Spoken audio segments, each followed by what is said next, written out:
نحمده ونصلي على رسوله الكريم اما بعد فاعوذ بالله من الشيطان الرجيم بسم الله الرحمن الرحيم رب اشرح لي صدري ويسر لي امري واحلل عقدة من لساني يفقهوا قولي. ہم نماز کی اہمیت کے بارے میں پڑھ رہے تھے، اسی کو کنٹینیو کریں گے. نماز کیوں اہم ہے؟ اس لیے کہ یہ سب سے افضل عمل ہے، اللہ کے نزدیک سب سے محبوب عمل ہے. حدیث میں آتا ہے، عبداللہ بن مسعود رضی اللہ عنہ سے روایت ہے، انہوں نے کہا، میں نے نبی صلی اللہ علیہ وسلم سے سوال کیا کہ اللہ کو کون سا عمل زیادہ پسند ہے. یعنی جب ہم عمل کرتے ہیں تو ہمیں یہ لالچ ہوتی ہے، حرص ہوتی ہے کہ ہم کوئی ایسا کام کریں کہ جو اللہ تعالیٰ کی پسند کا ہو، اللہ تعالیٰ ہم سے راضی ہو جائے. تو آپ نے فرمایا نماز کو اس کے وقت پر ادا کرنا، الصلاۃ علی وقتہا. یعنی جو شخص اس بات کا اہتمام کرتا ہے کہ نماز کے اوقات کی پابندی کرتا ہے اور وقت کے اندر پڑھتا ہے، اس کو قضا نہیں کرتا، اس کو لیٹ نہیں کرتا، تو وہ دراصل اللہ سبحانہ وتعالیٰ کا پسندیدہ عمل کر رہا ہے. اسی طرح نماز اعمال میں سب سے بہترین عمل ہے. ثوبان رضی اللہ عنہ کہتے ہیں کہ رسول اللہ صلی اللہ علیہ وسلم نے فرمایا، ثابت قدم رہو اور تم ہرگز اس کی مکمل طاقت نہیں رکھ سکو گے. یعنی استقامت انسان اختیار کرتا ہے لیکن کہیں نہ کہیں ڈول جاتا ہے. اور جان لو تمہارا سب سے بہترین عمل نماز ہے، اور وضو کی محافظت وہی کرتا ہے جو مومن ہو. وضو کی حفاظت کون کرتا ہے؟ جو مومن ہو. اور مومن کون ہوتا ہے؟ جو اس بات پر ایمان رکھتا ہے کہ میرا رب مجھے دیکھ رہا ہے، میرا معاملہ میرے رب کے ساتھ ہے. اللہ پر ایمان کے 4 حصے ہیں نا. کون کون سی چیزوں پر ایمان مکمل کرتا ہے؟ یعنی جب ہم نے یہ جملہ بولا کہ مومن ہی وضو کی محافظت کرتا ہے، تو مومن کون ہوتا ہے؟ جو اللہ پر ایمان رکھتا ہے. تو اللہ پر ایمان کا معنی کیا ہے؟ صرف حدیث لکھنے سے بات نہیں بنے گی کہ آپ صرف نقل کر کے جلدی جلدی لکھنے کی کوشش کر رہے ہیں. میرے سوال کا جواب دیجیے. جب میں آپ سے بات کر رہی ہوں تو آپ کو مجھ سے بات کرنا ہے. تو اللہ پر ایمان کا معنی کیا ہے؟ کیونکہ ہم سب کہتے ہیں ہم ایمان لائے. یہ کس چیز پر ایمان لائے؟ کیا ہے ایمان؟ اللہ پر ایمان کیا ہے؟ نمبر 1 کیا ہے اس میں؟ سب سے پہلے اس کی ذات پر ایمان، کہ اس کا ایک وجود ہے، وہ صرف کوئی کانسیپٹ یا نظریہ نہیں ہے. نمبر 2 اس کی صفات پر ایمان، اس کے اسماء و صفات، صرف صفات نہیں بلکہ اسماء و صفات پر ایمان. ٹھیک ہے، اس کے اسماء کا کیا مطلب ہے؟ نام. اور صفات اس کے ایٹریبیوٹس، ان پر ایمان. نمبر 3 اللہ کی الوہیت پر ایمان، کہ صرف وہی عبادت کے لائق ہے، وہی دراصل الہ ہے. ٹھیک ہے، اس کی الوہیت پر ایمان. اور نمبر 4 اس کی ربوبیت پر ایمان، کہ وہی رب ہے. تو اب آپ دیکھیے کہ وضو کی حفاظت صرف مومن کرتا ہے. تو اب یہاں کس حصے سے تعلق ہے اس وضو کا؟ اللہ کی صفات سے، اللہ کے ناموں سے، کہ اللہ البصیر ہے، اللہ تعالیٰ دیکھ رہا ہے کہ میں نے کیسا وضو کیا ہے. جب ہم یہ دیکھتے ہیں کہ کوئی انسان ہمیں دیکھ رہا ہے تو ہمارا کام کیسے ہو جاتا ہے؟ چاہے وضو ہو چاہے نماز ہو، کیسا ہو جاتا ہے؟ ماں دیکھتی ہے تو بچہ وضو ٹھیک سے کرنے لگتا ہے، نہیں دیکھتی تو کیسا کرتا ہے؟ تو انسان یہ ہے کہ انسانوں سے ڈر کے کچھ کام کر رہے ہوتے ہیں، لیکن جس کے دل میں اللہ کا ڈر آ جائے، اللہ پر ایمان آ جائے، پھر اس کے کام کی کوالٹی کیسے ہوگی؟ یعنی ہمارے اعمال میں کوالٹی کیوں نہیں؟ اس کی اصل وجہ ہمارے ایمان کی کمزوری ہے. تو وضو وہی ٹھیک کرے گا جس کا ایمان صحیح ہے. تو وضو سے پہلے ایمان پر ورک کرنے کی ضرورت ہے. پھر نماز اس لیے اہم ہے کہ یہ اللہ کی یاد کا ذریعہ ہے. سورۃ طٰہٰ میں آتا ہے، اننی انا اللہ لا الہ الا انا فاعبدنی واقم الصلاۃ لذکری. بے شک میں ہی اللہ ہوں، میرے سوا کوئی معبود نہیں، سو میری عبادت کرو اور میری یاد کے لیے نماز قائم کرو. پہلے بھی بات ہوئی تھی نا کہ جب میں چاہتا ہوں کہ اللہ سے بات کروں تو میں نماز پڑھتا ہوں، اور جب میں چاہتا ہوں کہ اللہ مجھ سے بات کرے تو میں قرآن پڑھتا ہوں. نماز اللہ سے سرگوشی کا ذریعہ ہے. ابو ہریرہ کہتے ہیں کہ رسول اللہ صلی اللہ علیہ وسلم نے ہمیں ظہر کی نماز پڑھائی، اور جب آپ نے سلام پھیرا تو ایک شخص کو آواز دی جو آخری صفوں میں تھا، اور فرمایا، اے فلاں، کیا تم اللہ سے ڈرتے نہیں؟ کیا تم دیکھتے نہیں ہو کہ تم کیسے نماز پڑھ رہے ہو؟ تم میں سے جب کوئی نماز پڑھنے کے لیے کھڑا ہوتا ہے تو وہ کھڑا اپنے رب سے سرگوشی کر رہا ہوتا ہے، تو چاہیے کہ وہ دیکھے کہ وہ کیسے سرگوشی کر رہا ہے۔ آج کا ہوم ورک کیا ہے کہ جب آپ یہاں سے ظہر کی نماز پڑھنے کے لیے جائیں گے تو آپ جب نماز پڑھ رہے ہوں گے تو آپ یوں اپنے آپ کو فیل کرائیں گے جیسے آپ اللہ سے وسپر کر رہے ہیں، چپکے چپکے باتیں کر رہے ہیں۔ بہت سے لوگ کہتے ہیں نا کہ نماز میں خشوع کیسے آئے، تو یہ جو وسپرنگ ہے، یہ اللہ سے باتیں کرنا، یہ خود بخود خشوع لے آتا ہے۔ انسان وسپر کس کے ساتھ کرتا ہے؟ وسپرنگ میں کس سے باتیں ہوتی ہیں؟ بچہ کس کے کان میں باتیں کرتا ہے؟ ساری مجلس کو نہیں سناتا، ماں کے کیوں؟ اس سے کیوں کرتا ہے؟ کیونکہ اس پر اعتماد ہوتا ہے، کیونکہ اس سے محبت ہوتی ہے، کیونکہ وہ اس کو سب سے بڑا سمجھتا ہے۔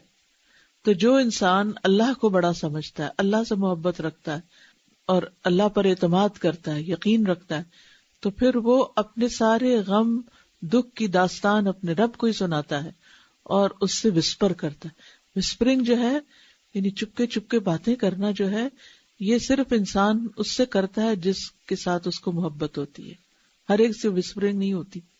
پھر اللہ کے قرب کا ذریعہ ہے۔ جابر بن عبداللہ کہتے ہیں کہ نبی صلی اللہ علیہ وسلم نے ایک مرتبہ کعب بن عجرہ سے فرمایا، اے کعب بن عجرہ، روزہ ڈھال ہے، صدقہ گناہوں کو مٹا دیتا ہے، نماز قرب الہی کا ذریعہ ہے، یا فرمایا کہ دلیل ہے۔ آپ عربی کو دیکھیے، وَالصَّلَاةُ قُرْبَانٌ او قال برہان۔ قربان کا مطلب کیا؟ قرب کا ذریعہ۔ اللہ تعالیٰ نمازی کے سامنے ہوتا ہے۔ رسول اللہ صلی اللہ علیہ وسلم نے فرمایا، بے شک جب تم میں سے کوئی نماز پڑھتا ہے تو اللہ اس کے چہرے کے سامنے ہوتا ہے۔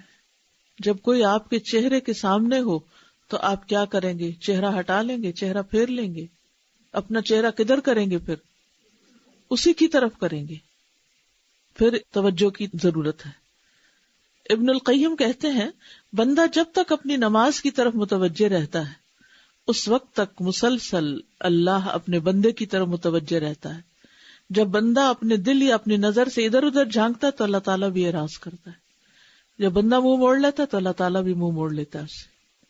استغفر اللہ۔ تو ہم نماز میں کیا کر رہے ہوتے ہیں؟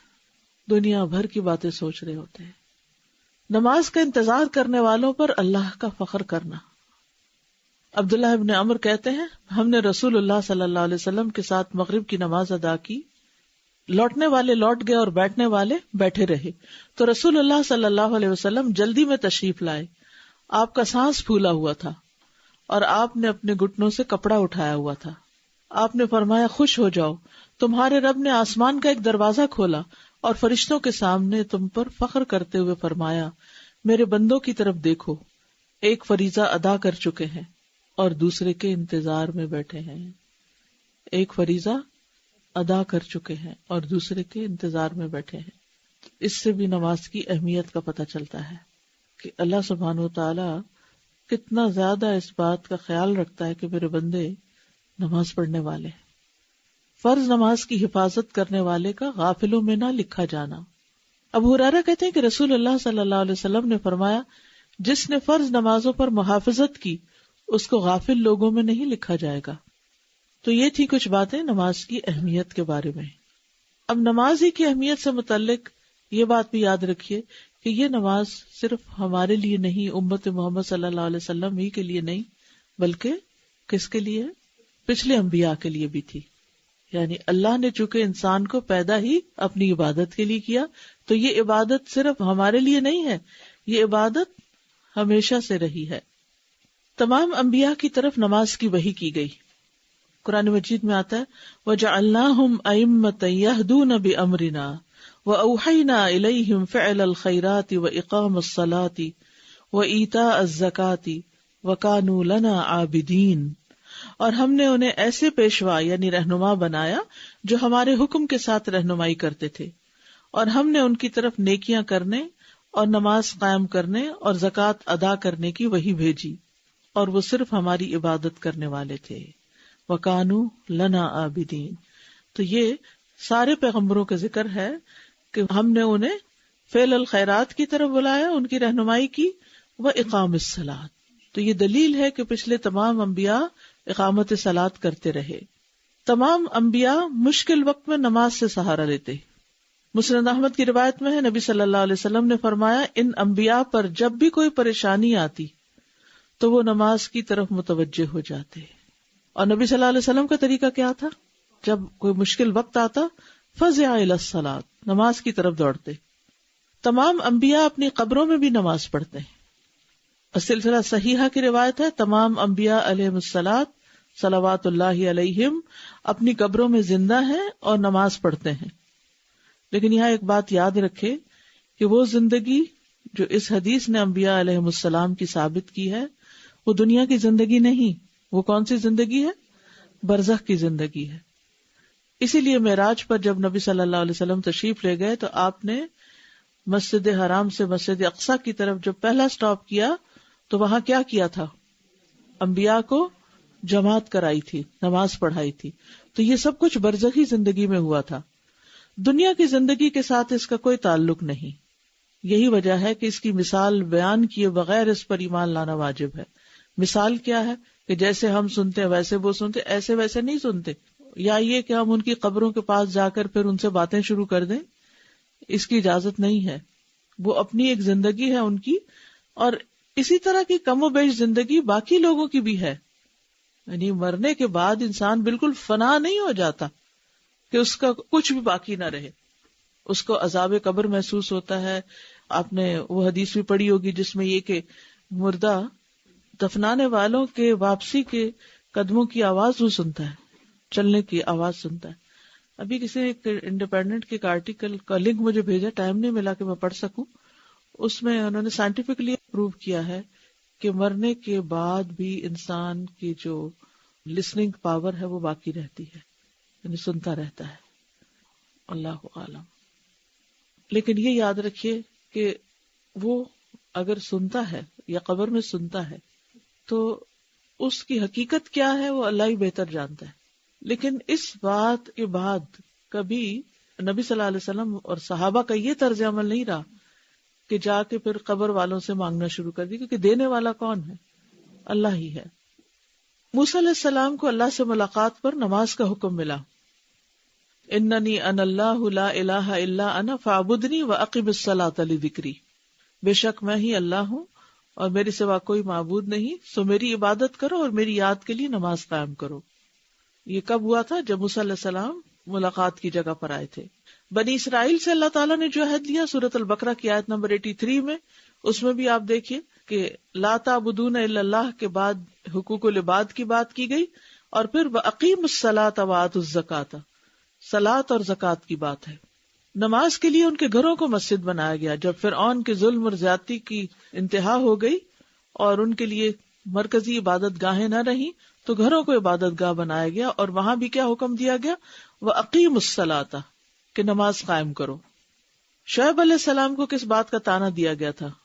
یا شعیب اصلاتک تأمرک، کہ اے شعیب کیا تمہاری نماز تمہیں اس بات کا حکم دیتی ہے؟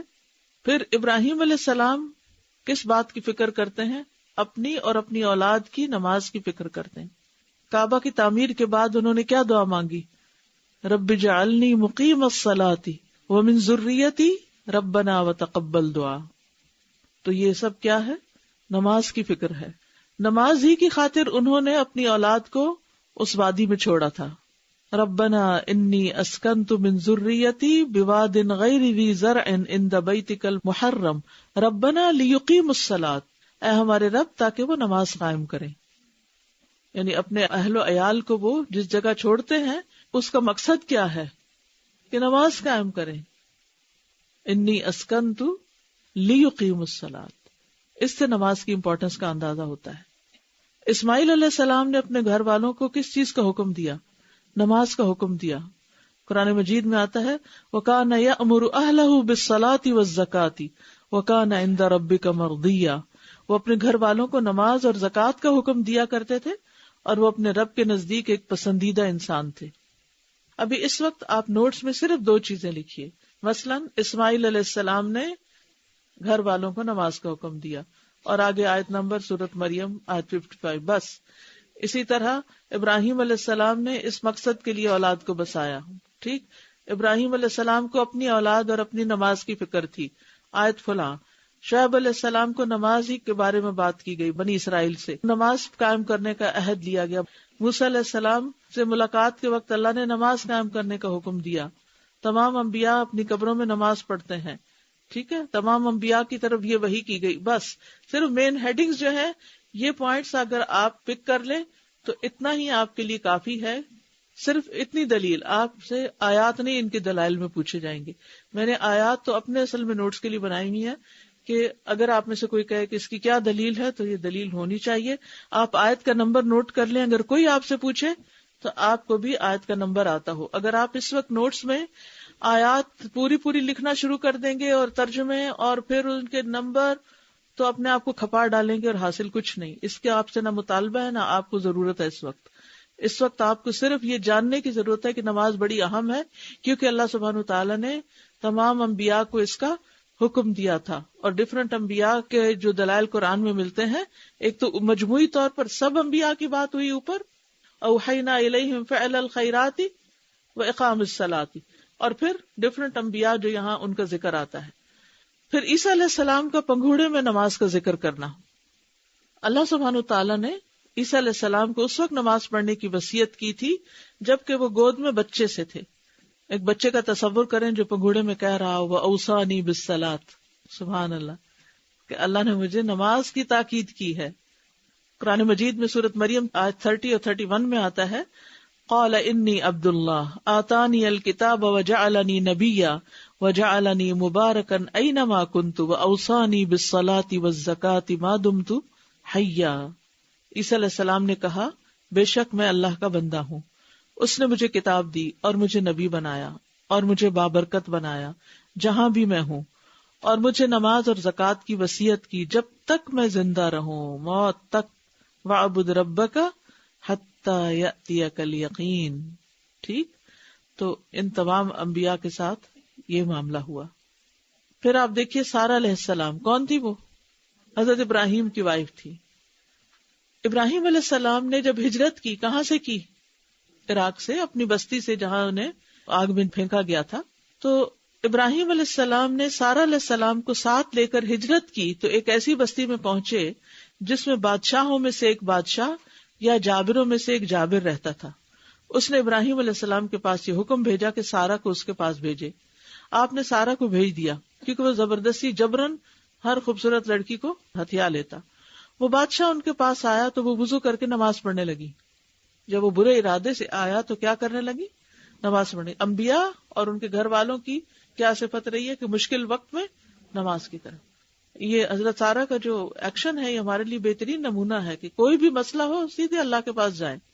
اور کہنے لگی اے اللہ اگر میں تجھ پر اور تیرے رسول پر ایمان رکھتی ہوں نیک عمل کا واسطہ تو مجھ پر اس کافر کو مسلط نہ کرنا. تو بادشاہ کا سانس گلے میں پھنس گیا اور گر کر ایڑیاں رگڑنے لگا. تو یہ نماز کی برکت سے ہوا. اور اسے بھی پتہ چلتا ہے کہ مشکل وقت میں نماز پڑھنی چاہیے. مریم علیہ السلام کا نماز پڑھنا، یا مریم اقنتی لربکی واسجدی وارکعی مع الراکعین، اے مریم اپنے رب کی فرما بردار بن جا اور سجدہ کر اور رکوع کرنے والوں کے ساتھ رکوع کر. لقمان حکیم نے اپنے بیٹے کو کیا نصیحت کی؟ یا بنی اقم الصلاۃ، اے بیٹے نماز قائم کرنا. کیا سمجھ میں آئے ان ساری باتوں سے؟ آپ کے دل میں کیا بات آ رہی ہے؟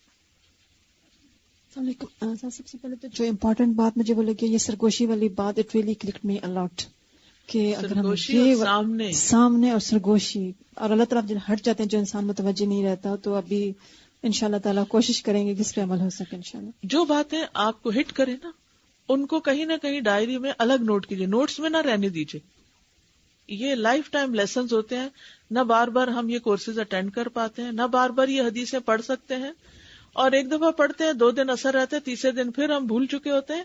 تو اپنے آپ کو مستقل طور پر یاد رکھوانے کے لیے، یاد رکھنے کے لیے ان کو الگ جیمز کی شکل میں اپنے پاس سیو کر لیں. جیمز کہاں رکھتے ہیں؟ حفاظت سے رکھتے ہیں. جی استاد، یہ ایک بات بہت کلیئر کی کہ آسانی میں تو ہم نماز پڑھتے ہیں، جب مشکل وقت ہوتا ہے تو سب سے پہلے نماز افیکٹ ہوتی ہے. تو مگر انبیاء علیہ السلام کا یہ طریقہ رہا ہے کہ اور جو بھی مشکل وقت ہو تو سب سے پہلے نماز کی طرف ٹرن ہونا. بالکل، بڑی اہم بات ہے یہ کہ ہم آسانی میں تو جب ہمارے حالات موافق ہوتے ہیں نماز پڑھتے رہتے ہیں، اور جب کوئی کام زیادہ ہوتے ہیں، مشکلات آتی ہیں تو نماز سب سے پہلے افیکٹ ہوتی ہے. تو انبیاء کا طریقہ کیا رہا ہے کہ وہ نماز کی طرف زیادہ توجہ کرتے تھے مشکل وقت میں. السلام علیکم.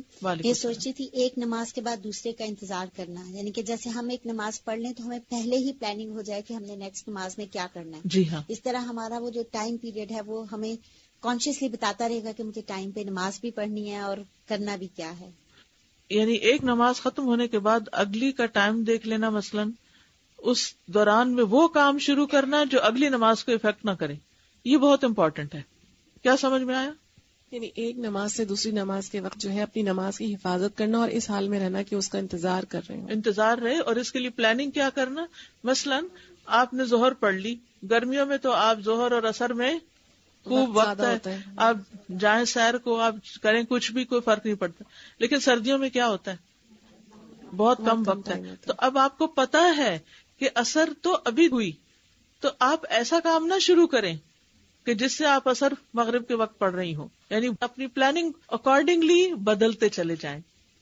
اور یہ بھی پلاننگ کہ آپ نے نیکسٹ نماز کے اندر کون سی سورہ ریسائٹ کرنی ہے. تو بیچ میں بعض دفعہ ہوتا ہے نا کہ آپ پلان کر لیتے ہو میں نے اصل میں یہ پڑھنا ہے، تو آپ کا لیسن بھی ریوائز ہو جاتا ہے. جی، جو لوگ حفظ کر رہے ہیں نا خاص طور پر، وہ اگر چھوٹا سا بھی پلانر بنا کے اسٹیکی نوٹ پہ اپنے کسی وارڈروب پہ لگا لیں، کہیں سامنے رکھ لیں، تو اس سے فائدہ کیا ہوگا، ان کو ہر وقت نہیں سوچنا پڑے گا. پچھلی دفعہ میں نے یہ بات کی تھی کہ جو شخص جتنا اپنی تھنکنگ میں کلیئر ہوتا ہے وہ اپنے اتنا ہی انرجی، ٹائم اور ہر چیز بچاتا ہے. جیسے میں نے مثال دی تھی ان 2 دروازوں کی، کہ اگر نکلتے وقت آپ نے یہ نہیں سوچا ہوا، پلان نہیں کیا ہوا کہ میں نے واپس کدھر سے جانا ہے، تو پھر کبھی آپ ادھر جائیں گے، پھر ادھر جائیں گے، اچھا ادھر جاؤں یا ادھر جاؤں، ڈبل مائنڈیڈ ہو گئے نا، تو وقت ضائع کر دیا آپ نے. جب آپ کو پتا ہے کہ ادھر سے ہی جانا ہے تو آپ اپنا کام کر کے تیزی سے ادھر سے نکل جائیں گے. جس روم کا ایک دروازہ وہاں مسئلہ نہیں، مسئلے وہاں آتے ہیں جب ہمارے سامنے 2 آپشنز آ جاتی ہیں.